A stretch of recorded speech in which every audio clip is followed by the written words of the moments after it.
Hello, welcome back guys. Welcome to part 3 of the Melodic Dubstep tutorial. So last video we talked about harmonies.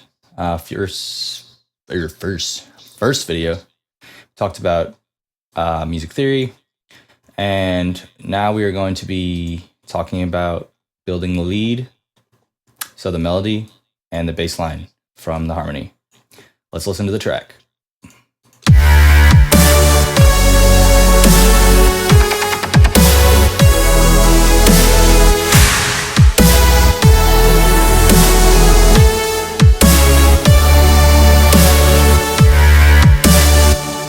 Alright, so first video, or let's see, second video, I went over making this. So I went over making these chords. And I'll link the second video and the first video in the description. And we are now going to use these chords to build the melody. So what I like to do is deactivate all these by highlighting them all, press 0, then Control C, so we copy all of them. And then we paste it to whatever MIDI clip we're gonna make the melody. So I already pasted it. So you can see the chords are here. And what this allows us to have is like a blueprint. So let's listen to the melody by itself.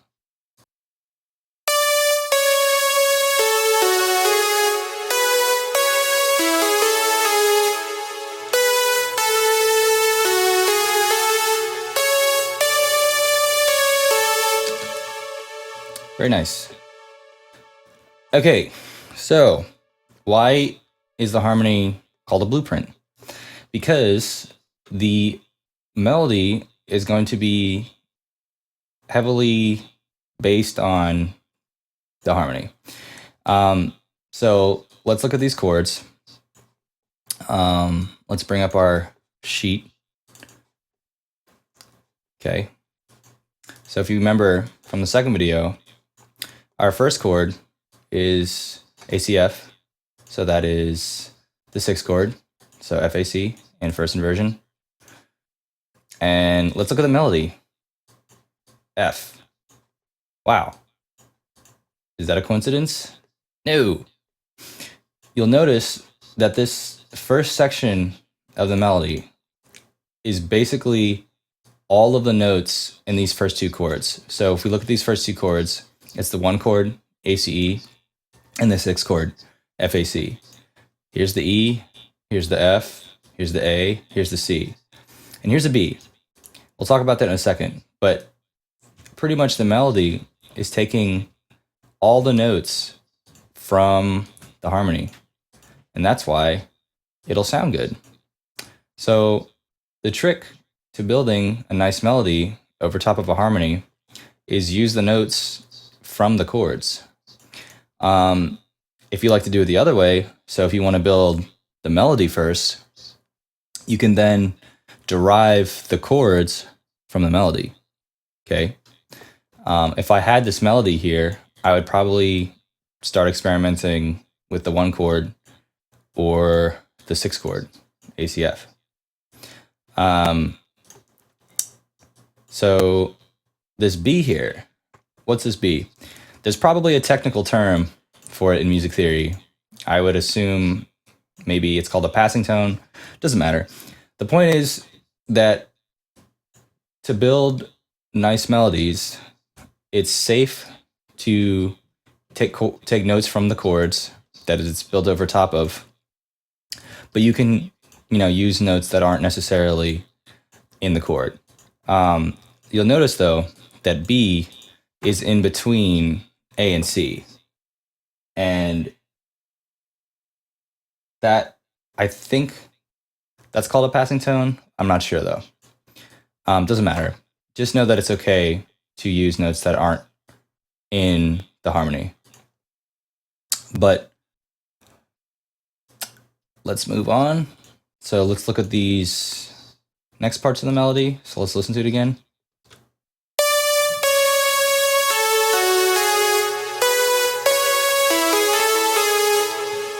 Okay.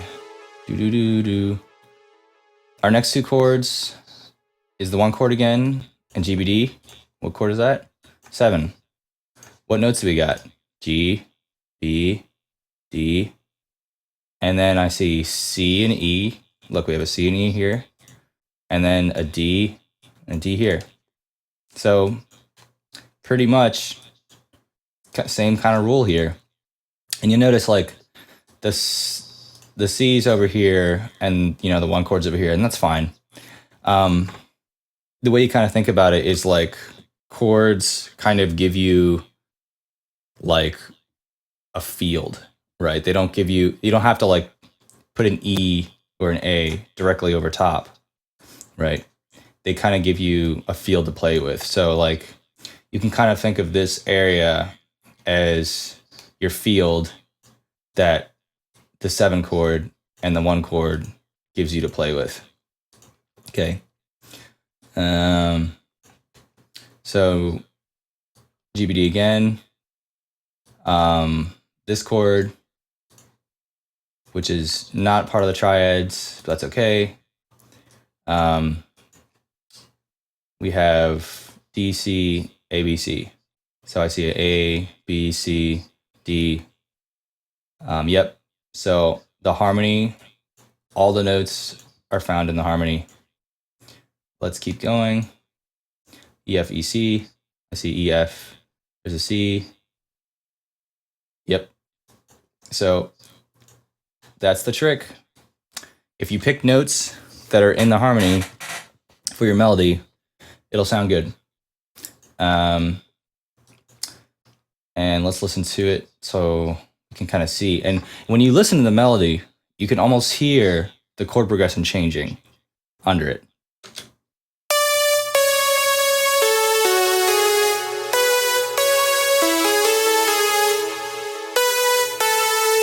So from that CB to that DC, it's very obvious that there's going to be a shift in the chords.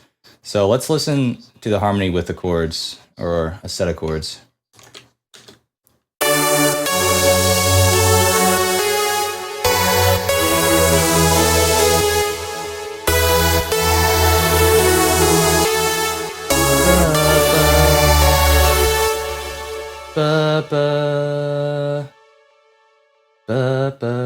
Yeah.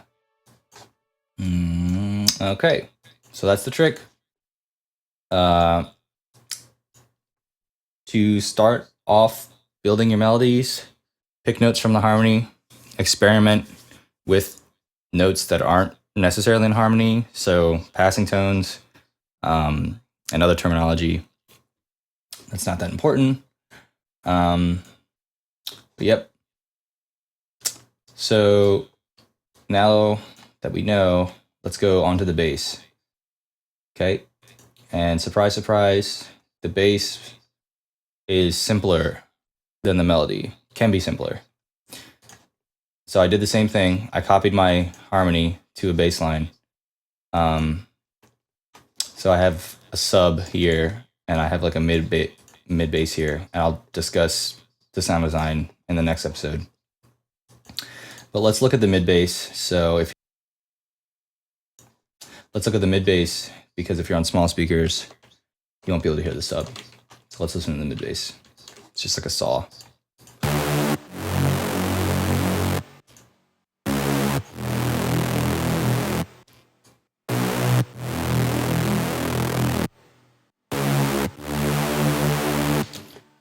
Doesn't sound that great, but in the context of the song, it sounds nice. But basically, it's just supporting the chords. So it's playing the same exact rhythm as the chord, and it's just supporting the chords. So typically what people tell you is the bass line, it's good to pick the root note of the chord. So remember, the root note is the first note of a chord. So as it was written here, it's all of these. So G, F, E, D, C, B, A is the root note. In this instance, I sometimes pick the root note and sometimes I don't. I would say good things to try is the bass line can be the root note of the chord, or it can be imitating the melody. So let's look. So our first chord, again, is the 6th chord, so root note. Next chord is the 1, root note. Next chord is the 1 again, and this time it's an E. Okay, so it doesn't always hit the root note. Next chord is GBD, so this time it's a root note. GBD again, this time it's a D. So I believe this E and D is coming from the melody, if I'm not mistaken. If we look here, see if I can match this up. Let's see. Let's play the melody and the bass at the same time.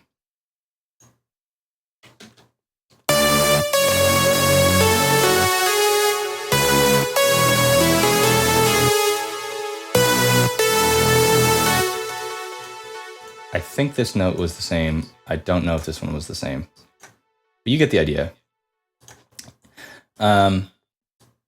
But the point is, the F is in the harmony, the A is in the harmony, the E is in the harmony. Every single one of these bass notes is in the harmony, okay? And the bass is even easier than the melody because you don't even have to think about a rhythm because your rhythm is going to be the same as the harmony. Well, it doesn't have to be, but in this instance, it is. You could experiment with other bass lines, but typically in melodic dubstep, during the drop, the bass is almost always supporting the chord. It's like a big like growl or saw bass that's like side chained in with the chords. Yeah, so every single one of these notes is a note that can be found in the harmony, and most of the notes in the melody are also, from the harmony, with the occasional, passing tone. Okay, so that's it for this video. I wanted to make some addendums from the first video. I was calling the first note of a scale the root note. The correct terminology is the tonic. So call it the tonic from now on, and then no one will yell at you, even though no one probably will. But the first note of a scale, so the first note of the A minor scale is A, and the tonic is A. I was calling it the root note, call it the tonic. Root note is reserved for the first note of a chord. So the root note of BDF is B. The next thing I wanted to talk about is other chords that aren't triads. So these are all triads, right? There's plenty of other chords that exist than just triads. And that's up to you to look them up. I don't know if I'm going to go over any other types of chords other than triads. Probably in a future video. But there's other chords and triads, so experiment with other chords.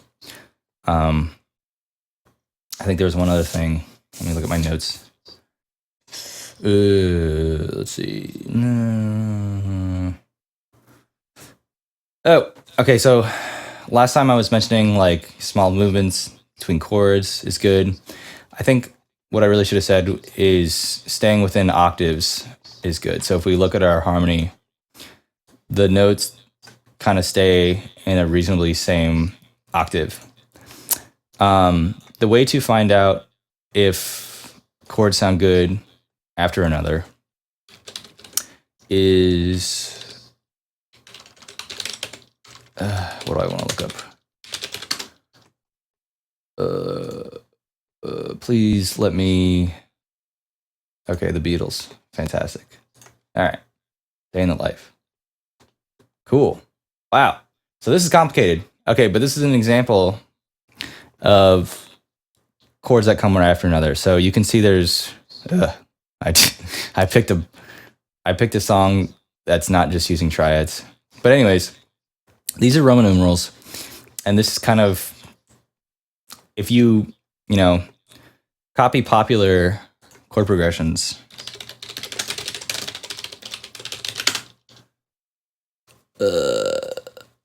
Let's see. Oh, whatever. Goodness. I should have prepared this better, but okay, yeah. See here's a popular chord progression. 1 5 4 5. So that would be, actually that could be in major.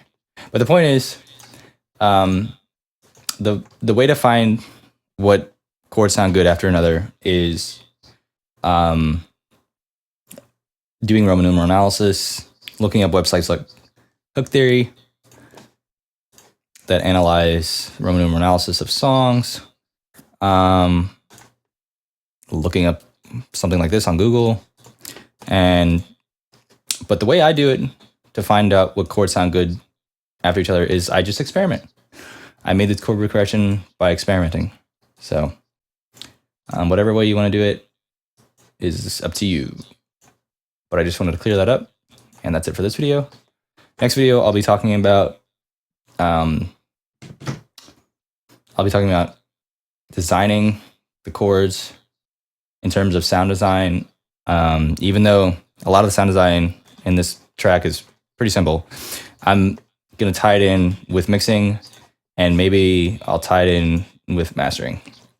But thanks for watching, guys, and I'll see you later.